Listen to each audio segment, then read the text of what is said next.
ఈరోజు మా బ్రేక్ఫాస్ట్ వచ్చేసి రాగి ఇడ్లీ. ఫైబర్, కాల్షియం, ఐరన్ ఎక్కువగా ఉండే ఈ ఇడ్లీని ఎలా చేయాలో చూద్దాం. ముందుగా ఒక గ్లాస్ మినపప్పు తీసుకొని 5 to 6 hours నానబెట్టుకోండి. ఇప్పుడు దాన్ని గ్రైండ్ చేసుకొని పిండినంతా ఒక బౌల్లోకి తీసుకోండి. అదే గ్లాస్తో 1 గ్లాస్ రాగి పిండిని యాడ్ చేయండి. తర్వాత ఇంకొక గిన్నె తీసుకొని దానిలోకి 1 గ్లాసు ఇడ్లీ రవ్వను తీసుకొని బాగా కడిగి అది కూడా యాడ్ చేయండి.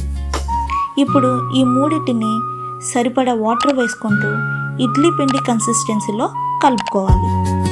తర్వాత దీన్ని 8 hours పక్కన పెట్టుకోండి. నెక్స్ట్ డేకి పిండి అనేది బాగా పులుస్తుంది. తర్వాత సాల్ట్ యాడ్ చేసుకొని ఇడ్లీ ప్లేట్స్కి ఆయిల్ రాసుకొని ఇడ్లీ వేసుకొని 20 minutes కుక్ చేస్తే మన రాగి ఇడ్లీ అనేది రెడీ అవుతుంది. ఈ రెసిపీ మీకు నచ్చినట్లయితే ట్రై చేసి ఎలా వచ్చిందో కామెంట్ చేయండి. Thanks for watching. సబ్స్క్రైబ్ చేయడం మర్చిపోవద్దు.